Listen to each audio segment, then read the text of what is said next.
강서 재보궐선거 참패의 책임론 때문에 이 수도권 위기론, 총선에서 수도권 위기론까지 제기가 되면서 사실 혁신위가 띄워진 건데, 그런데 혁신위가 무엇을 남겼느냐 모르겠습니다. 그렇다면 지금 위기론을 헤쳐나간 거냐? 그건 아닐 텐데요. 지금 여당, 야당 마찬가지인데 수도권에서 내년 총선에서 어떤 성적을 내느냐가 향후 상당히 중요해 보입니다. 수도권에서 실망스러운 지표들, 여론조사 돌려보면 만만치가 않은데 국민의힘도 민주당도 둘 다 크게 다르지 않잖아요. 어떻게 보십니까? 근데 저는 지금 집권 여당이 좀 굉장히 안이하다라고 하는 생각을 합니다. 네. 정당 지지율이라는 것은 사실은 약간의 관성 같은 것이 있어서요. 그래서 지지율이 한때 격차가 10% 양당의 지금 민주당과 국민의힘과 민주당의 격차가 한 10%까지 벌어졌다가 다시 붙기도 하고 이거는 계속해서 출렁이는 그런 어떤 파동의 어떤 흐름으로 봐야 되는 거고, 지금 중요한 거는 내년 총선은 지금 현재 정당 지지율이 중요하지 않습니다. 네. 그보다 더 중요한 것은 윤석열 정부가 지난 2년 이상 집권을 해오면서 어떻게 성적표를 냈는가에 대한 중간 평가란 말이죠. 그러니까 중간 평가를 칠 때 제일 중요한 지표라고 한다면 그거는 대통령에 대한 국정 수행 지지율일 겁니다. 근데 지금 대통령에 대한 국정 수행 지지율은 아시는 것처럼 부정평가가 한 60%대를 유지하고 있고 긍정평가는 30%대밖에 되지 않습니다.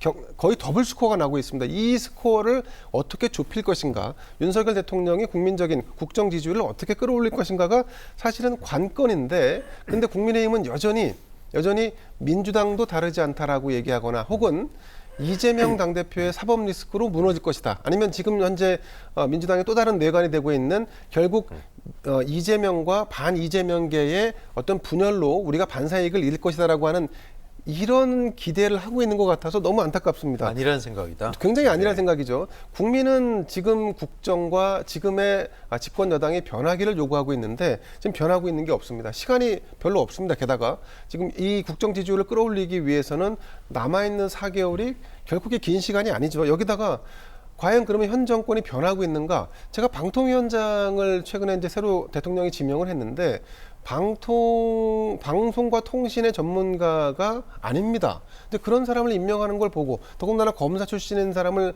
대통령이 다시 지명한 걸 보고 국민이 어떻게 느낄까? 그리고 이제 12월이 되다 보니까 지금 예산 전국인데 예산 전국의 주도권도 현 집권 여당이 가지고 있지 않습니다. 여러모로 볼 때 윤석열 정부가 변화하고 야당과 어떤 협력하는 모델을 만들어가는 기대감을 가지고 있던 국민 입장에서는 이거 변하는 것 같지 않다라고 네. 하는 느낌을 받지 않을까 하는 생각을 합니다. 알겠습니다. 그렇다면 수도권 위기론에 대한 국민의힘 여당 내 인사들의 생각은 어떨까요? 또 동상이몽입니다.